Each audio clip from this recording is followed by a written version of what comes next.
Hey everyone, all right, this is podcast style. I don't know why I feel like things have just been more busy lately than ever. I guess that's a good thing. You know, I'm working, doing comic stuff, getting things ready. The crazy thing is been that there's so many comic pros now that have seen the writing on the wall. I wanted to pull up a bunch of those quotes from Twitter. I think you've probably seen some. Some of the usual suspects, comic pros that have spent years denigrating fans, pushing their politics, so on and so on and so on. Okay. So now a lot of people, I'm thinking of like Donnie Cates even, was saying that he wants to start streaming. I don't know if it's going to be YouTube or Twitch or where he's planning on going, but a lot of comic pros have seen the writing on the wall. Nobody, even Rich Johnston was saying from Bleeding Cool that he is sure and that nobody thinks that the comic industry is going to be the same on the other end of this. It has permanently changed comics. But you know what? During this, I know a lot of people are not getting work, especially creative type people. The cool thing today was so great. I heard from somebody, an artist that I've hired in the past that has done great work for me. And he was like, yeah, things are getting a little tough now in the art department. And I said, okay, I've got work for you. So I've got work for him. No worries. Like, it's cool. And then I know people that have work. There's still work in comics, believe it or not.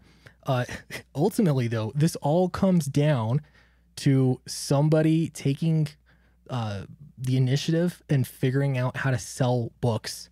And it comes down to finding your market. Again, I posted something like this on Twitter.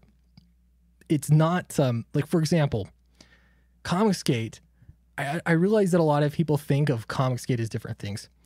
All I can say is this is what I think of it as. Comicsgate is a market. It was a movement. It is now a market. There is a market of people that are interested in comic books, and they have a list of, not demands, but a list of things that they expect in comics. They want good comics. They'll vote with their dollars, and they want, as you as a creator, not to have a say in anything that they do, right? As far as consumers go, they're just going to do their thing. They're going to come and watch streams and enjoy the entertainment that way. And they also are going to back books, but they're not going to back everyone's books, right? And there's not enough of a market. I love Comicsgate, but there's not enough of a market to support all the pros now that are going to be coming to Indiegogo. What pros need to do is figure out how to sell books. They need to figure out how to bring people, from the comic book industry that are going to follow their stuff. They got to figure out how to bring them along with them. Okay. And I got to tell you, that's not easy to do. That's difficult. In any kind of marketing, it's so difficult to find your market. I remember when I started my business, my other business is really struggling right now, but I ended up going door to door. It's a service cleaning kind of business. I went door to door. That's how I started. And I built up a customer base. And it took me the whole first year to really build up somewhat of a customer base. And then there's also the coveted commercial customer base, commercial route that took even longer. It took like 2 years to get that going. But I got there. I was successful at having both a residential clientele and also commercial clientele. And it was a lot of hard work. You build it up, and those names are so valuable. Those people that are willing to buy your stuff. I think this is going to be a rude awakening because here's my predictions. This is not a surprise to anybody. Crowdfunding, probably a little bit later, not yet. A little bit later in the calendar year is going to get nuts because you're going to have a lot of comic book pros that are out of work. Well, I've heard that Marvel and DC have been snatching up talent that has been losing work from other smaller publishers. I have a hard time really believing that, to any extent, really. What I've seen more of are comic pros that are just desperate for work. Now, I hire artists. I've hired artists. It's no surprise, the artists that I work with. But they're doing stuff. They have more of the entrepreneurial spirit. They're willing to do the other kinds of work. I would love to just write comics, and this is so often what I hear from comic book pros. They just want to be doing the art. They just want to be doing the writing. They want the publisher to take care of that other stuff. There is no publisher.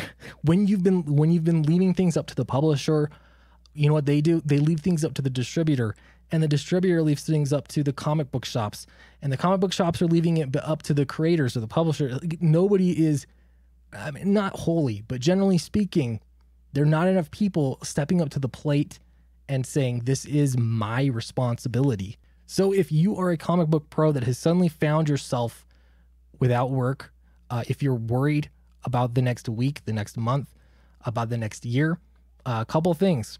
You probably are going to have to find a regular job. Like I do crowdfunding comics, but I still have a regular job, which has been really nice, especially now. Like things are just fine for me.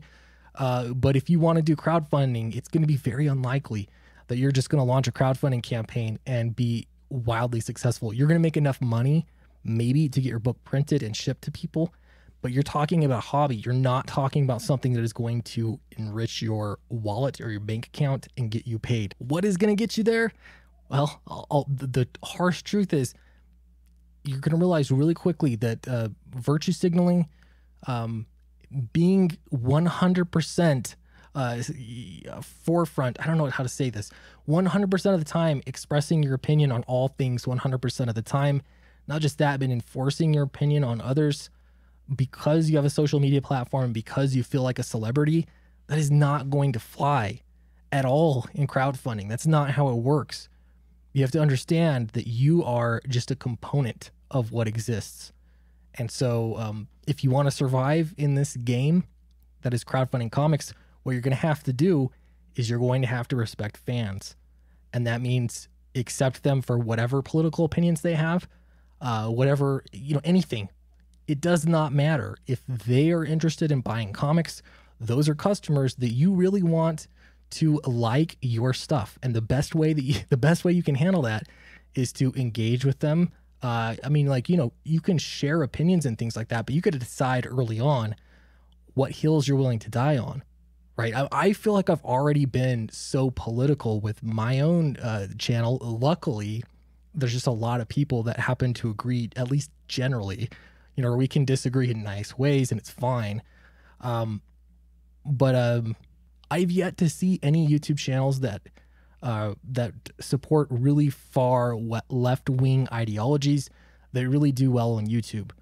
There are a few out there, but they seem to be shrinking. Like I even think of like the Young Turks. That's the biggest left-wing YouTube outlet that I can think of. And last I checked, they're really struggling. Their views have plummeted. It's just not really a friendly place for that kind of thing. And I'm shocked, honestly. Like so much pandering to that customer base. I have to wonder if there are customers that are super into left-wing ideology, into cancel culture. Where are they when it comes to buying your books? Where are they? If they're unwilling to buy your stuff, watch your streams, all that kind of stuff, they're not much good to you, right? So it might be a good idea to promote comics, find your market wherever that's going to be. If you can find people that like Snowflake and Safe Space, those are real characters from Marvel right now.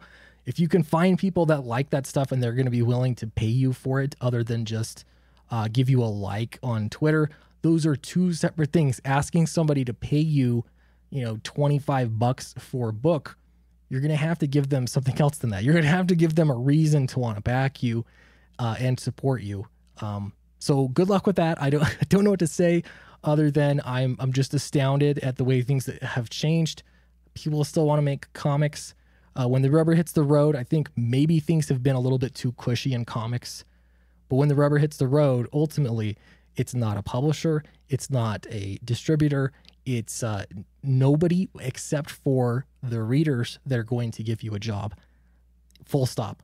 That's it. End of the day, whatever the readers want is what you should be giving if you want to make comics. If you want to be morally superior or feel good about yourself, I don't know. There's probably a number of things that you could do and achieve that. But in any kind of small business, I would not dare tell my customers how they should think and feel. So there's that. Also, Downcast Rise and Fall is live on Indiegogo. I'm working through these cards here, this mystery bundle.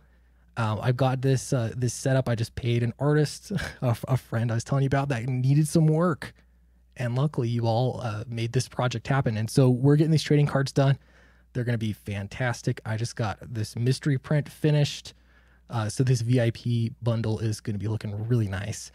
Anyway, thanks for supporting me so much. Thank you for supporting me. I really appreciate it. Everybody that has backed the books and watched the videos and everything. I love you all. So thanks. I'll see you next time.